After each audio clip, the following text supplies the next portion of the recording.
Hello everyone, Justin Patton here. I am getting ready to walk into a building to go train 70 student leaders from the University of Louisville on body language and how body language impacts our ability to show up with both presence and credibility. And so I thought I'd give you a little tip that I'm going to share with them. But so much of what we talk about executive presence and around what it takes to show up and be confident is all about having quiet confidence. So what does quiet confidence really mean? It means being able to walk in a room and being able to let go of your ego. Because when we have an ego, we show up critical of other people. Sometimes we show up like we're not interested.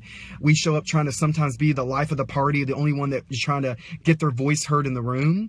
And quiet confidence is exactly the opposite. It's all about being able to walk in a room, acting like you belong there versus trying to prove that you belong there.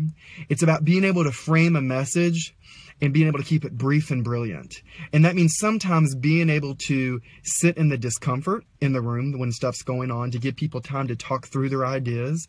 It's telling a story and giving that story the time that it takes to really make sure the message resonates with the audience, that I don't have to rush through the message. And so can you own your silence? Can you understand that sometimes saying nothing is just as confident and strong as trying to overcommit and trying to vocalize too much of what your opinion is? Is about shaking someone's hand, and when you shake their hand, looking them in the eye and asking a question or giving them a compliment and making sure you maintain that eye contact for a second before diverting it away. You know, I believe so often we as adults have failed our youth.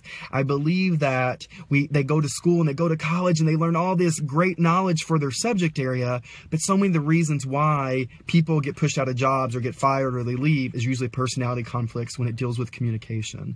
So I'm excited to go in here today and actually work with these students about what are just some tips. There's no one right tip on how to show up with executive presence or use body language to show up with presence and credibility. It's a culmination of things. And I get to lay the foundation with these just great 70 student leaders today, which I'm excited about.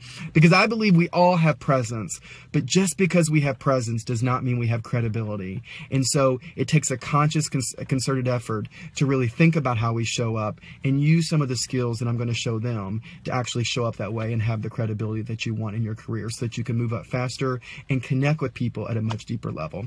So if it gives you something to think about, if no one tells you today they believe in you, I believe in you. I look forward to talking to you this coming up week, and I will talk to you later. Bye-bye.